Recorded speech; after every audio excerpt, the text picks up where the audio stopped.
Hello everyone, welcome back to Conversation Wave. First of all, I want to say thank you to everyone who has been watching my videos.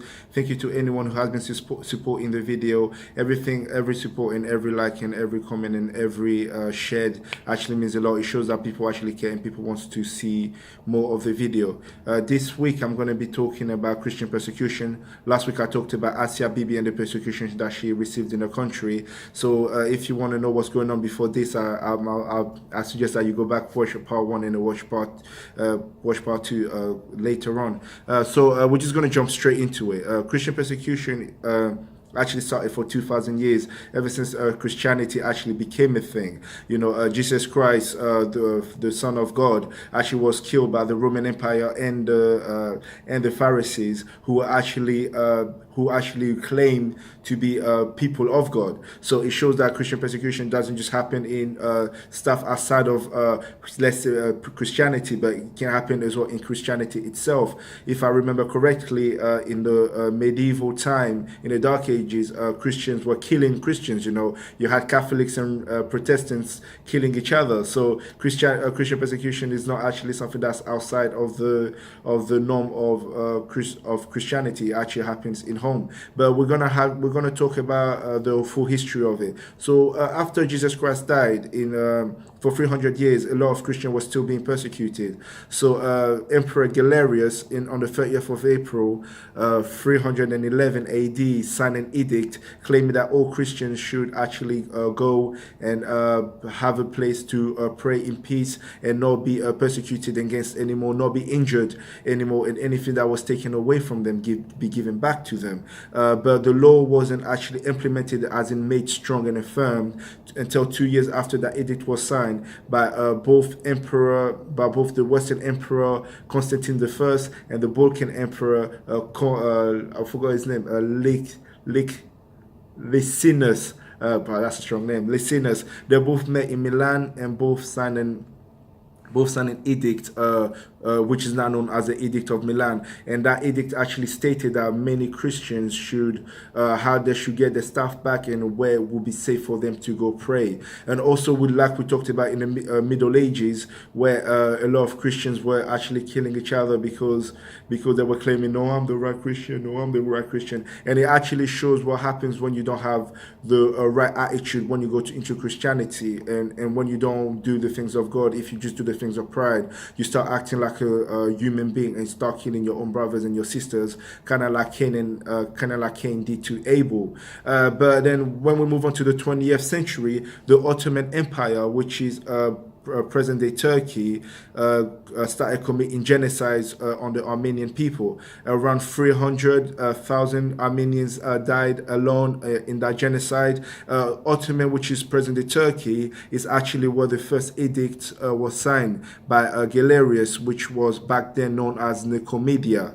So the first edict to stop persecuting Christians, which is Turkey, now became the hotbed of Christian persecution in the 20th century. When World War II happened, Nazi Germany killed around 3,000 priests. Those are people that actually, who reads the Word of God, who knows the Word of God, and who actually gets people involved in the things of God. 3,000 priests in Germany were killed. The number that actually shocked me was that in the Soviet Union actually killed 12 to 20 million Christians. You guys listen, they killed 12 to 20 million Christians, not 12 to 20 million in the whole of the World War, as in 12 to like the World War happened, civilian casualties, stuff like that. No. I'm saying they killed 12 to 20 million Christians. That is a lot of people to kill in the space of 4 years. But that shows that even from the beginning to then, people were still hating Christians, people were still persecuting Christians, and people were still denying the Word of God.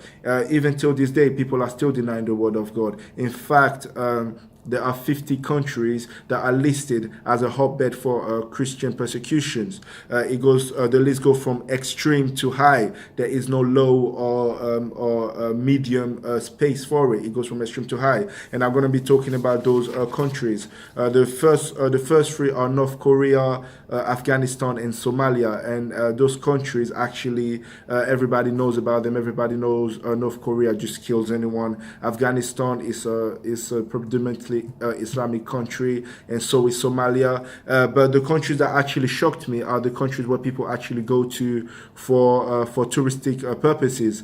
Places like the Maldives, who are 13th on the list, places like Qatar, who are 27th on the list, places like Mexico, who are 39 on the list, and places like China, who are like 43. If you're interested to know who the last one were on that list, is Djibouti. Djibouti is a country in East Africa. There are, if I remember correctly, they are mainly Islamic faith. But the two countries are actually picked from those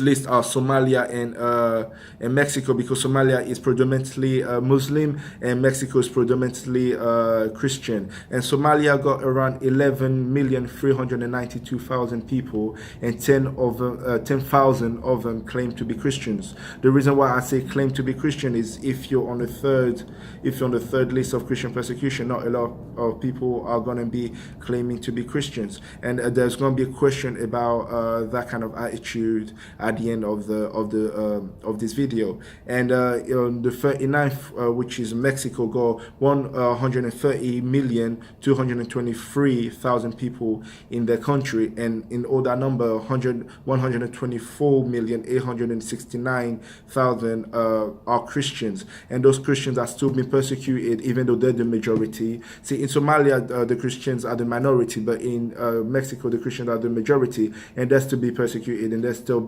being killed for their belief. So when people say Christianity is the biggest religion on this country, Christianity is also the biggest persecuted. Christians are also the biggest persecuted people in this country, and whenever a Christian person dies, it's kind of made to look like a foolish thing, or they get called a Jesus freak. For example, there was this man, John Allen Chow, who died in an island in India this week, and when you hear the news, it's kind of off. They're making excuses for why he died, and not actually talking about the wrongness of a human being dying, let alone a human being, period. Not even a Christian human being, just a human, period. But they're talking about how the island they went to were forbidden for anyone to go to. They were talking about how we can infect them with our measles and our malarias and stuff like that, which actually sounds crazy, and it actually shows what actually happens when you stop having a God in your life. Everything you say actually starts to become foolish, and everything you do actually starts to be foolishness.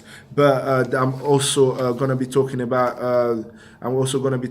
what happens to those at the beginning. I'm going to go back to the beginning again. Okay, to talk about the 12 disciples, the 12 apostles, who actually were the founders of the book that we now call the Bible. Because they'll talk a lot as well about Christian persecution, and so basically, most of them states that if the world hates you, on John 15:18, it states that if the world hates you, keep in mind that he hated God first. Matthew 5:4 say, but I tell you, love your enemies and pray for the people who persecute against you. 2 Corinthians 12-10 says that is why for Christ's sake I delight in weakness, in insult, in hardship, in persecution, and in difficulties. For when I am weak, I am strong. And he's talking about being strong in the word of God. He's talking about being strong with God. For he knows that whenever someone is about to attack him, God is by his side. Also, Psalm 24 states that I walk through the valley of the shadow of death, I shall fear no evil, for thou walks with me. His staff and his rod comforts me. These are powerful words, showing that even if you're alone, God is still with you. So if you're in those, if you're by accident stumble onto this video and you're watching this video and you're in one of those 50 countries that you've been persecuted, know that you were not alone, and you are not alone, and you have a lot of people who are your family by your side who are praying for you and who are hoping for you. Now, my question is this. And this is the actual question that actually got me outreaching, the question that actually got me going every Saturday night, trying to reach people so that they can come to God and be in the house of God. And this is the question.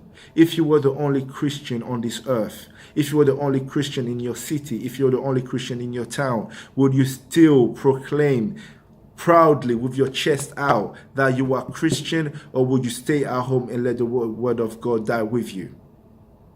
This is the question. Thank you for liking. Like this video, subscribe, share this video, and hopefully the family and the community can keep on growing. I pray that these words and these lessons actually meant something to you. And thank you for watching this video again. Thank you. Bye.